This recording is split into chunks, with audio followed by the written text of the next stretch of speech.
As the decade comes to a close, we look forward, for an Elden Ring reveal is bound to drop any minute. Just kidding. Elden Ring doesn't exist. It's a hoax. So let's look back instead, and celebrate all of the content created since the beginning of this series. I've categorized all the content types on screen, so skip to whatever interests you, but let's start with music. I believe if I knew where I was going, I'd lose my way. This is We Are the Souls by The Pruld, an animation set alongside the song I Believe by Christina Perry. This video was actually taken down all the way back in 2015, but now it's back. And every line, every lyric has been expertly matched with a visual designed to hit any Souls fan right in the feels. 'Cause I have been where you were before, and I have felt the pain of losing who you are, and I have died so many times, but I am still alive.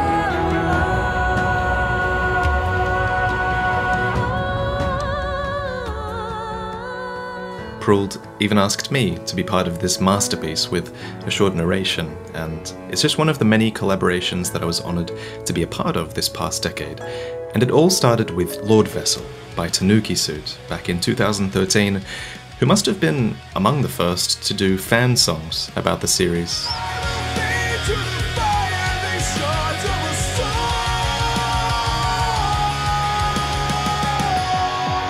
It was the start of a sequence of soul song edits for me, and the best were always those that were made by those who really understood the games and were a part of the community, and it led to songs like Fading Light by Aviators, which found outstanding success.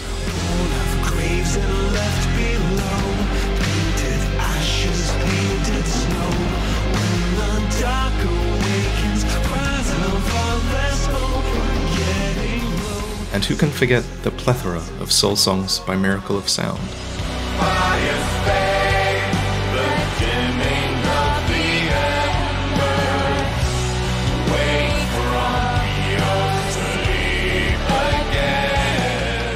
There's also this abundance of metal music that has been created about the series. The aesthetic of Dark Souls matches the genre so damn well, and so far this might be my favorite. It's from the Bells of Awakening EP by Visigoth.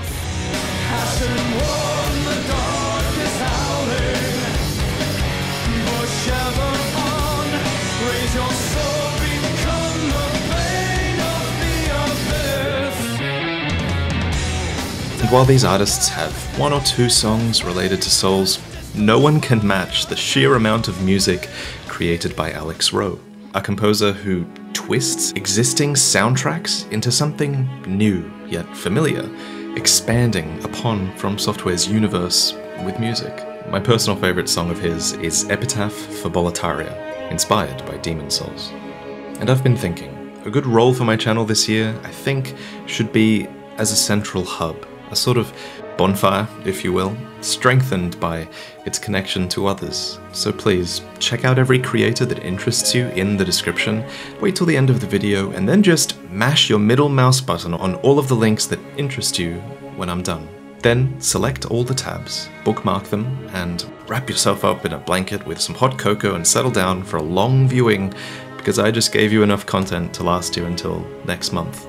And one of the animation clips you're gonna wanna watch is this. Of course I have to mention Pruld again in the animation category. How else would I know what it's like to go Dark Souls with your best mates? Unless... Hello. May I share with you the lore of this land? Yeah, let's hear it. I know it's hard to believe, but we're actually standing in an alarm. Why did you do that? No, that was my fault. Please leave a bad player review on my name, so I may learn from my mistakes. Happy Souls is this incredible, wholesome animation, and there are some animations, like Height of Despair by Rice Pirate, that don't need words to tell a story.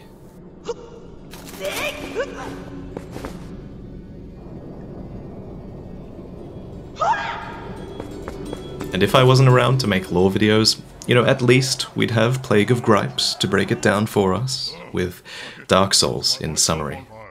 Dad, Hey, that is not canon. Shut up, it's fan I canon. kind of lost the annals of history. Well, son, I'm disappointed, but I still love you despite. And your Van Halen mixtape.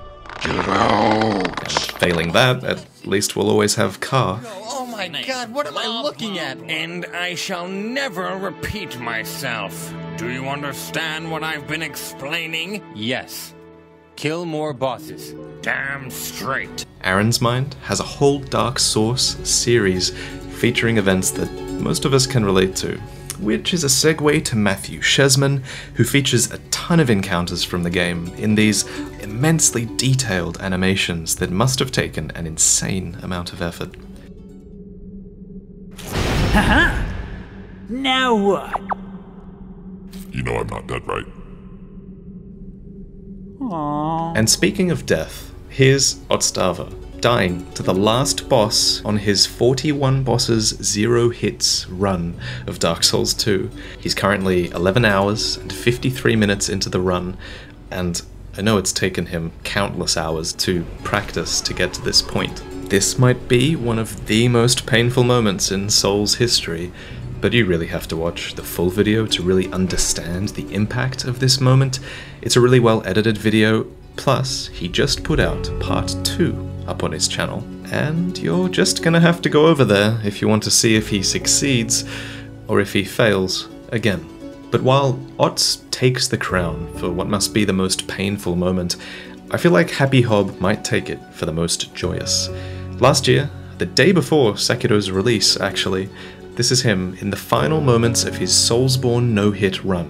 That's Bloodborne, Demon Souls, Dark Souls 1, 2, and 3 back to back with no hits taken at all. There are so many amazing creators I could mention in this category. There's Lobos Jr., who has done almost every challenge run under the sun. There's KINDLE, who excels in Sekiro and Bloodborne runs. And of course, all the speedrunners like Distortion, who create these incredible strats for beating the game quickly, and they've proven why these games are so damn good to speedrun. All of these creators can be primarily found on Twitch, because this is a category that lends itself to live streaming. So go over there and you too can be on the edge of your seat during these moments.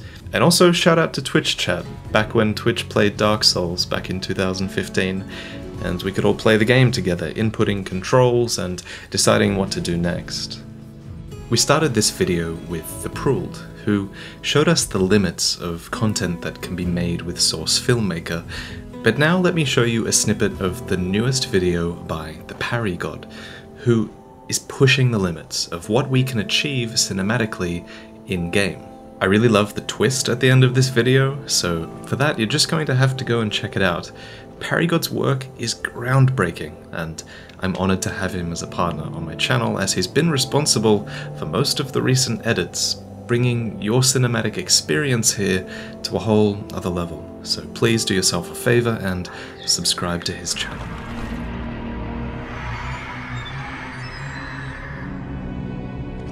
And while you're at it, soak in the atmosphere of this next clip and ask yourself if it's something that you'd want to see more of.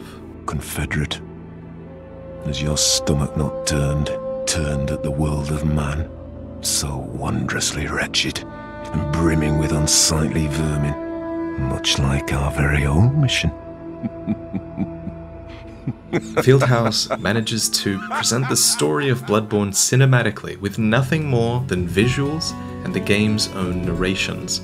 But while Parry God is a master of editing and Fieldhouse is a legend with barely any tools, there are no clips here that are quite like those of Sunny Legend, who posts on Twitter with these unbroken cinematic clips that are pure art. The reason that creators like us can do what we do is in no small part thanks to the work that's done by the modding community, many of whom create tools that make cinematic footage like this possible. These are the quiet heroes, people who identify the values in the code that represent things like the camera, and then create tables that anybody can use, for good and evil.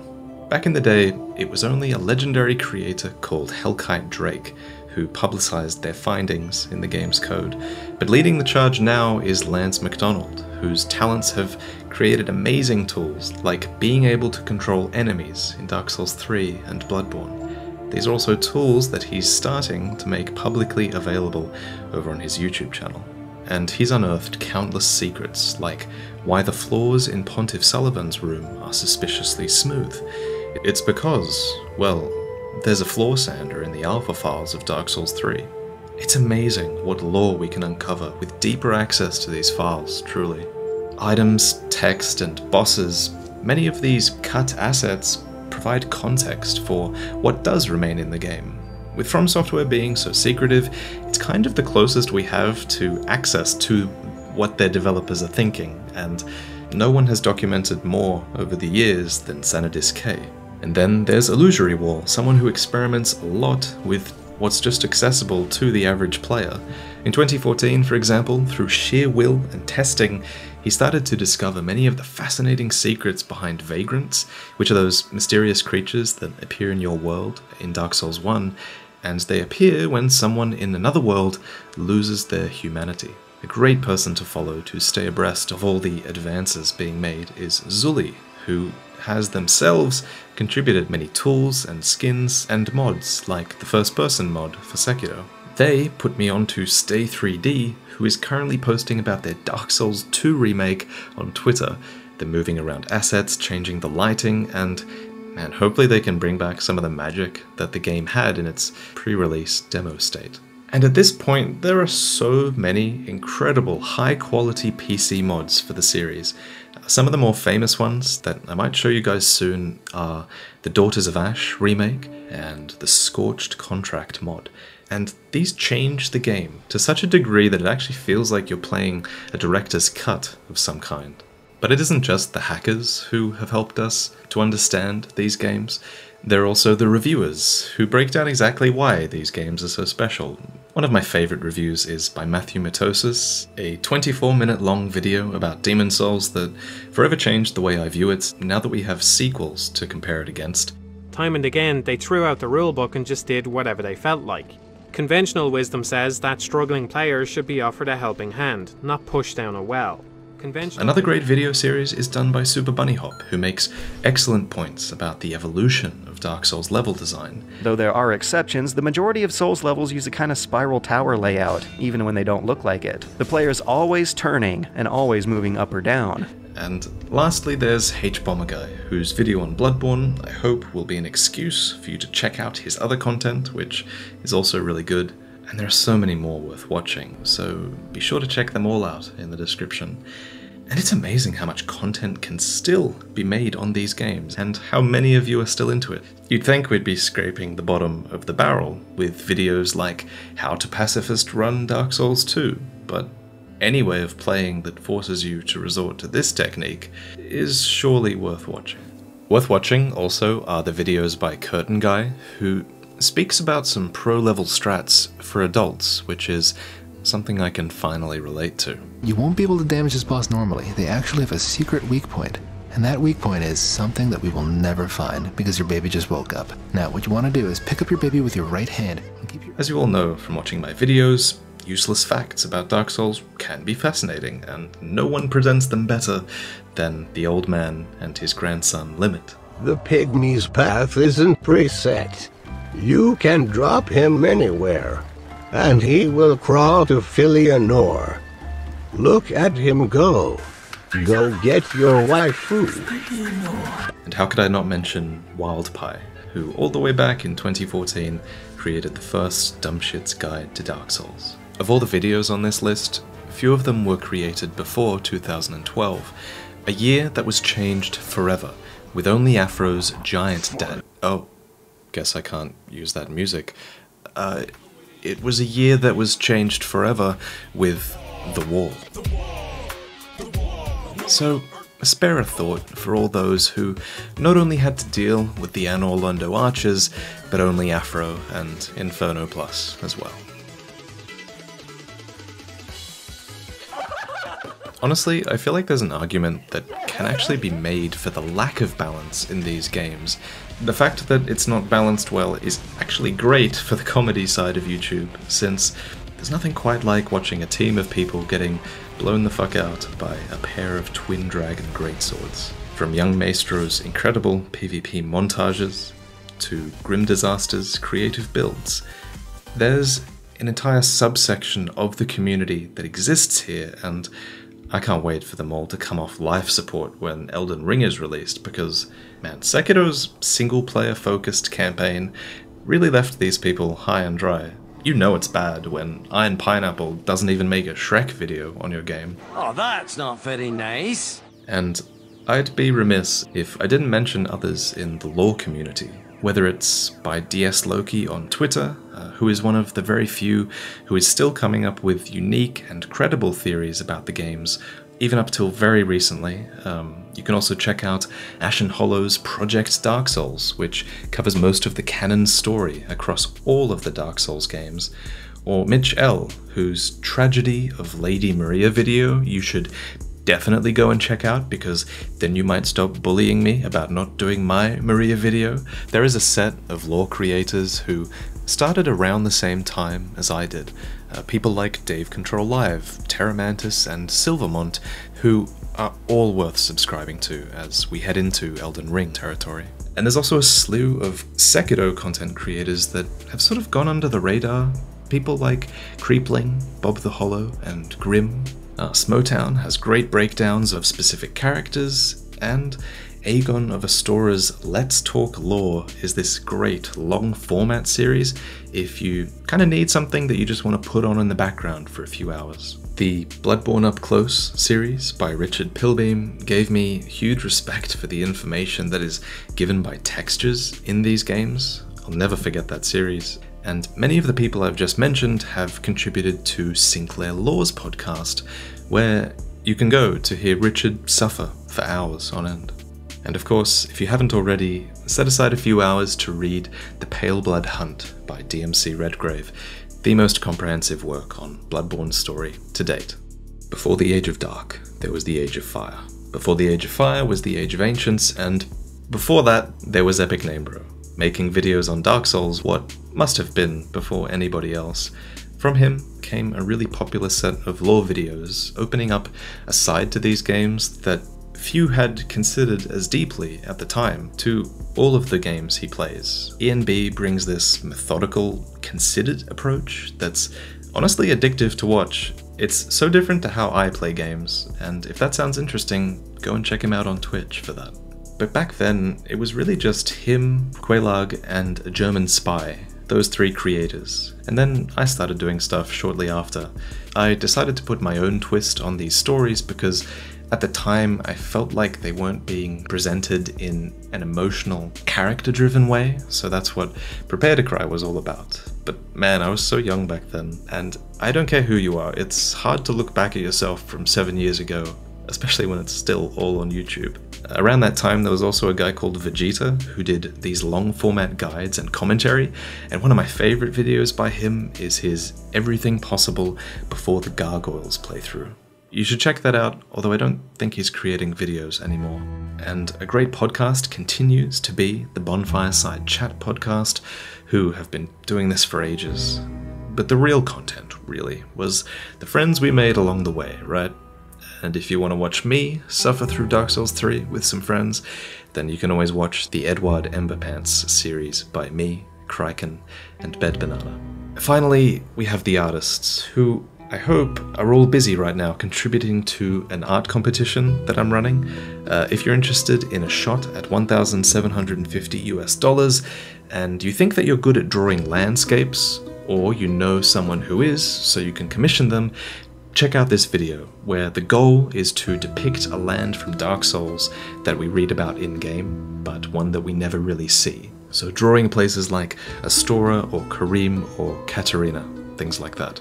You have until the end of March 2020 to submit your entries.